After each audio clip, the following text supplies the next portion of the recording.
You know, we have about 10 or so minutes left. I do want to hear more from all of you. Scott and I were talking about the issue of the future of cabaret reviewing, and where is all that going to lead? I had written a piece based on another panel that I moderated, where someone came up with the suggestion of having professional critics work as mentors with younger writers or those who want to write. And I'd love to hear your opinions about what we can do to train future writers for cabaret, for theater. Oh gosh. Well, I get really scared when I talk to genuinely young people. You know, people in college or getting out of college who want to go into journalism, especially arts journalism or criticism. It is not a growth industry. Really not. And it's a shrinkage industry. Yeah, and everyone, the media is being reorganized radically before our eyes, and none of us really know how that's going to shake out. And professional arts criticism is disappearing everywhere in the country. So the newspapers are shutting down, or they're trimming their staffs, or when the staffs leave, they're not being replaced, or they're being replaced with generalists. What's that? It means people who write about all different kinds of art forms. There's like an arts critic for the magazine and does everything, or the newspaper or whatever. Specialized arts criticism, especially in staff positions, is disappearing daily, and that is not going to stop. And it's going to, and to the extent that there is coverage, it will be smaller, and it will mostly be on a freelance basis, probably, because it's less expensive for the publications. So I would say, or not even get paid. Or well, right, free or free. Yeah, put the free in freelance, really. And that is the model increasingly everywhere. Now that might shake out differently as we start realizing that the balance is off. I mean, it's a much longer conversation about new media and old media, which we can't have right now. But, old media is being starved out by new media, which relies a lot on aggregating things from old media. As old media disappears, there'll be nothing to aggregate. So there will have to be some new shakeout in terms of how it's organized. And there might be new websites instead of print publications that are the authoritative sources where people can be paid, etc. Like Salon? Yeah, like Salon and Slate and the Daily Beast and whatever, that will be able to construct their own paid content and have people who are professionals writing for them. We don't know. But I would say right now, don't plan on going into arts criticism as a profession. And to the extent that you are interested in doing it, educate yourself the way all of us did, which is read a lot of people, of the better people, learn from their style, learn from their knowledge, read and know as much about the material that you're talking about as you possibly can, listen to as much as you can, go to as many shows as you can, and be as good and informed a critic as you can be. But that's how we all did it in the first place. I didn't have a mentor coming in, and no one I know had a mentor. You do it because you're passionate about it, and if you're not passionate enough about it to do it yourself, then you shouldn't be doing it. Lord knows, because you're not going to make a dime on it. Okay. It's hard to care about anybody else really except yourself, but I did find that once I started about the editors again that Barbara Levy, who's Peter Levy's wife and quite a brilliant woman on her own. You want me to rush? Yeah, we have very little time. Go ahead. Okay. Just make your point. Yeah? Okay. My point is that she helped me a lot. And she's an editor. And editors can help writers a lot. That's my point. Well, but they have to find the good ones first. Going back to a panel I did last February, which was Tim Sanford and Emily Mann and Richard Nelson actually came up with the idea of having professional writers work with... Well, the problem is, as Adam said, not where are the new critics coming from, but where are the new jobs for critics coming from. But that publication would I know. In theory, it's a great idea. In practicality, it's probably non-existent. As if well, on a website, at least offer space. Have the critic write a review and have his mentee write a review. We were even talking about that within our cabaret community. Roy? No, aside from the issue of the fact of getting paid or whether it's a career move, assuming that both the mentor or the mentee are doing it out of a passion, I love the idea of training someone. Yeah, I agree that an editor can play, a good editor can play an enormous role, enormously beneficial role. But I love the idea of training someone. If assuming the person is really good and is worth molding and is worth training and developing, I would love it. Because, again, my fundamental objective is making things better. And you succeeded that. And you succeed. Tanya? I just want to say, I think it's a great idea to mentor other people to guide the public of what's good and what's bad. But I have to say, I think it would serve the community more to have listings. I really appreciate that Cabaret Scenes has a complete listing of what's going on in every club, every day in Manhattan. And I don't really see that anywhere else. I think Manhattan's going to be even have music. But you have music, you have theater, you have cabaret. We do. Yeah, it's a subcategory in the music section. It's sub, you know. Well, like jazz and rock or stuff. It's his equal category in the music section. Oh, that's pretty good.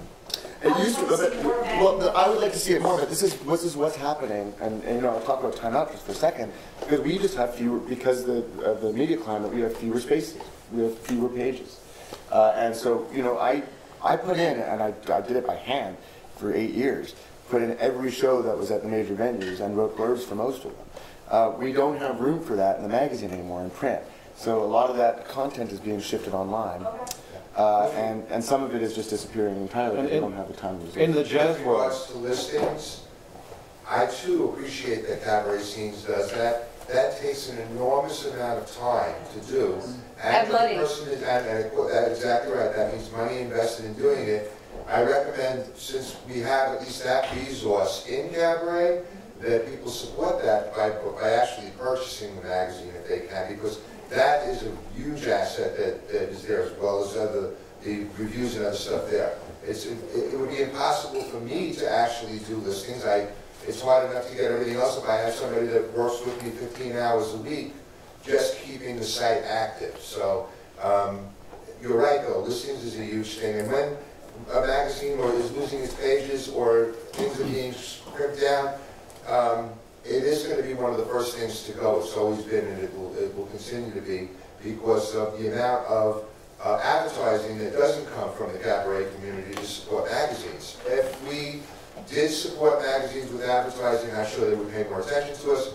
I believe MAC is actually right now on the verge of putting together some advertising and giving them certain budget to do that with regards to print magazines, which should help maybe with that listings a bit. But that's where, you know, it really does boil down to money.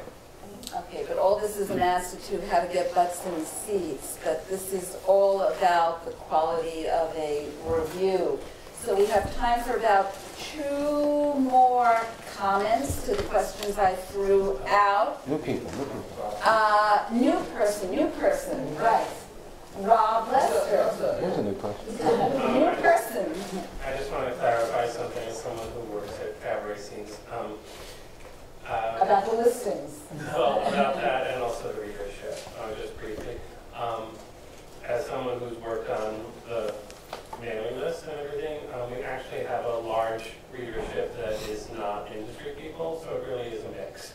And because we give the magazine out free all over the country, it's picked up just by people who are customers. So it really is a mix. It's no longer an industry-focused magazine. It's really about general audience people also. And the listings, I just wanted to make a comment that I think it should also be the clubs and the performers' responsibility to make sure that we have that information, because sometimes someone will cancel or move a show and not inform the magazine, and then the listing is wrong on the website. I mean, once it's in print, it's in print, but we also have the website listings that should be accurate. Frank, or is there anyone else that we didn't hear from that wants to comment on what they want to look for in a review, or That's right. Married to one of Married the viewers to on his Andy Grell. He's saved his people. That's all. Other than being And then a Frank. melody, I have no connection whatsoever with the music, and I'm speaking just as a civilian audience member. The primary motivating factor of a review of anything, book, movie, theater piece, cabaret, that'll get me to want to see the show, is a thorough discussion of what the theme of the show is. And if that discussion is good, and it's a theme that I like, I'll give the performance a little bit of slack. Maybe the reviewer thought it needed work, maybe it was less spectacular. I'll still go, but my primary motivating factor is a real, well-grounded, thorough discussion of what's going on in the show. That's helpful. Concrete example, review of a cabaret show, theme was the Weimar Republic. Really good in this room, I think, wasn't it? Yeah, the second one was the first one. Okay, and that's a theme that who could resist something like that? And so that was the motivating factor of the drawing actually this teacher. Frank, another comment, and then I'd just like to hear, I don't know what we can say for closing, actually. Good night. Good night. We'll do our impression of the Mills Brothers. Oh, okay, so we'll try the impressions afterwards. It's just going back to the issue of training new writers or new reviewers. Oh, you're on my team, Frank. You kind of stick to the point. Because I think at the end of the day, that is something that nicely will take care of itself by, by the system you suggested. But I think isn't it more important to look at ways how we can nowadays, with all the new media, how we can moderate all the crap that's been posted by people who are not trained. How do you moderate all that is thrown out to the general public as a review, to the general public who doesn't always distinguish between a trained reviewer or something that's just somebody has posted onto the website. Should we look into ways, how do you moderate that? Well, let's use that as our closing. Well, but no, I don't think there's any way of controlling it. Yeah. If in fact Joe Blow said, God, I love this show, it's the best I've ever seen, Joe Blow said it, and if a reader is stupid enough to say, I don't know who this person is, then reader beware, and it's the way it goes. Yes, it is the way it goes. It's regrettable, but I think in time, this is still a very immature, new development. In time, the crowd will go to the bottom. Dissolve. Well, at this point, It will dissolve. Actually, You this pour is lime right. on it. I need to step in. I Because will they moderate need- it. Listen, firstly, I want to thank the Metropolitan. They were very Yes, gracious. thank you. Livingston is here. Yes, and he the show shows it it is, for. and it shows it for me. Not the singer-songwriter. I had a great time. I got to tell you, from my perspective, got a lot of information that I'm going to be able to utilize in how I move forward as the publisher of a site that covers this. I want to thank the panel for taking the time today. Roy Sanders, Will Street,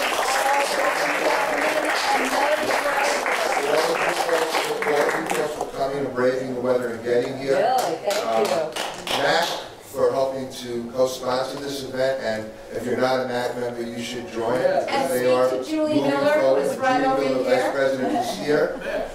And Sherry, by the way, can be seen on Nightlife Exchange doing video interviews now. She's got her first one up with Terry White. So I hope you guys will support us as we continue to spend a lot of money to keep it going. And you know what? If you don't love this business and you aren't willing to lose money, you better get out of it. Because the truth has been stated here, and it's tough. So we got like a minute, and then we're going to need to clear the room so that they can come in and set up for Dennis' show.